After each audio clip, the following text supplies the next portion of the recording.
Portland Trailblazers pull off a victory last night in Miami. Not really expected, but Tyler Hero didn't play in the 116-107 win for the Blazers. No, just the other two All-NBA guys instead.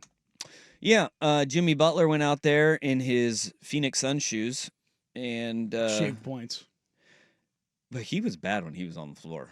I mean, yeah. What did they think was going to happen? Yeah, I don't know. It's just him and Bam were both bad. Yeah, what's going on with Bam Adebayo, though? He didn't play in the fourth quarter. No, and to be honest, Bam's been bad this year. It's weird. I don't know what's going on. Clearly the vibes there aren't great. Excuse me, I would imagine that, the whole, people surprised by the Jimmy thing beyond it being Jimmy. We talked about this literally a year ago coming out of the summer. Mm-hmm. And I was like, it's going to go bad there. Behind the scenes, Jimmy is pissed.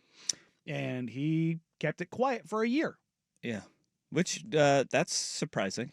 He went a whole year. I say he kept it quiet publicly for a year. And if you don't think that, Bam sitting there watching that and seeing what's happened in the past and seeing what's happened before, he sits there and goes, yeah, they haven't added anybody else. And anybody else who's been good, they've let go. So, the whole Heat culture thing, yeah, there is a Heat culture.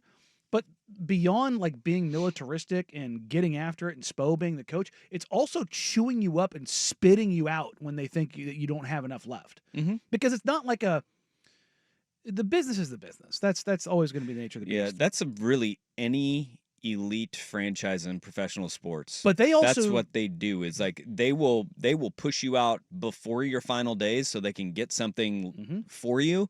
But they also make it nasty. Yeah. And there's no one is immune to it. Yeah. It's cutthroat. Mm-hmm. When they say the business is the business, they mean it there. Yeah. And some people are like, yeah, good. If you tried to operate like that in Portland, you wouldn't last. Yeah. This fan base would not stand for that. Yeah. And that's, I think, I don't think it's good or bad. There's a reason why there's only one Miami, because they run that thing with an iron fist. But that iron fist is relaxing.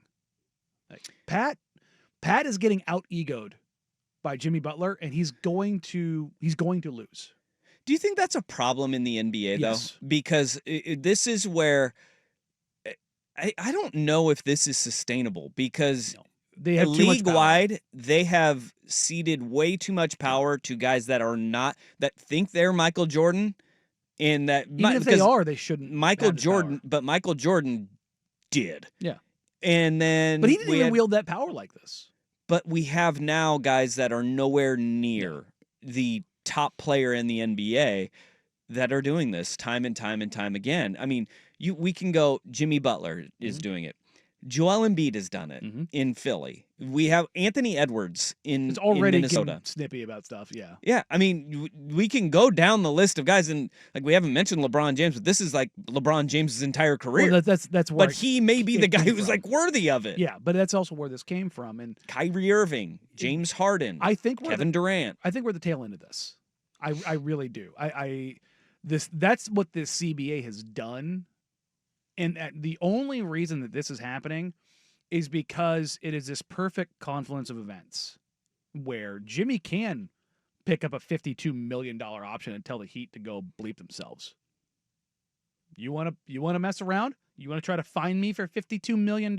Check Jimmy out. Yeah, I can make this miserable for another year. Mm-hmm. And it's hilarious because he's become the meme, but he is the one, besides James Harden, who will make this unabashedly toxic. Jimmy's ready. Yeah, it is the thing that I've been talking to folks behind the scenes before this one happened. I was like, Jimmy's winding this up. I'm telling you, it's going to get bad. And he it was like, oh, what are you gonna do? I'm like, watch. What do you mean? What can he do? We've seen him do it at 3 other stops. He can make life hell for everyone. Now, 99.9% of players won't do that. Here's a recent one that they tried. They tried to start the fires around De'Aaron Fox. And that was in De'Aaron Fox is represented by Clutch. And in the past, you went to Clutch when you wanted something. That's what you would transfer to Clutch as to be a representative because they had the pry bar to get you out of there. The new CBA says, good luck. Like, if you want to get out of somewhere, you have to get nasty. And nobody else wants to do that because Jimmy has made a reputation on doing that, but he's also made a reputation of being successful. But has he? I mean, he backpacked a team to back-to-back NBA finals. But with he's no never business doing it. But he has never gotten over that hump. And I think a lot of it has to do with the person that he is. I think the biggest part is talent deficit. but go look at the teams that he took. No, I understand that, but he got to the NBA Finals twice. Yeah, he absolutely has. Has it been worth it organizationally for Miami? I think if you talk to anyone in that office, even with dealing with this, the answer is yes, because in their mind, it's a means to an end. But they haven't gotten to the end. I mean, if you're getting to the finals, you're getting to the finals. Like, if this Blazers team got to the finals twice in the Damian Lillard era, that is a massive success. Well, absolutely it is. But there's also a sliding scale of expectations to Miami, which they get there. No, I get it, but that's the thing is that. And they were in a title window where it was like. And they didn't do the things necessary to win. Yeah, but I think that is also on Jimmy. Jimmy, as you said, backpacked that team. He's a really good player, but the other stuff is what gets people over the hump. I push back on that just because Miami didn't do the necessary things because their owner was broke. For those that don't know, Mickey Arison, while worth a lot of money, if you think about during COVID, he owns Carnival Cruises.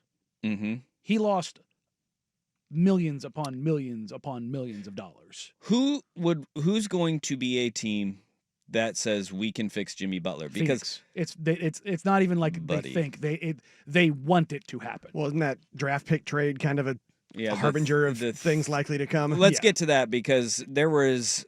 By the way, Blazers won. I'm not happy about it. Rust, are you happy about it? Absolutely not. Okay, Danny, they're not even good at being bad. But this goes to the point of they can play well. They did it on the road. There you go. They're still competing. Kind of. 15 of 28. There you go.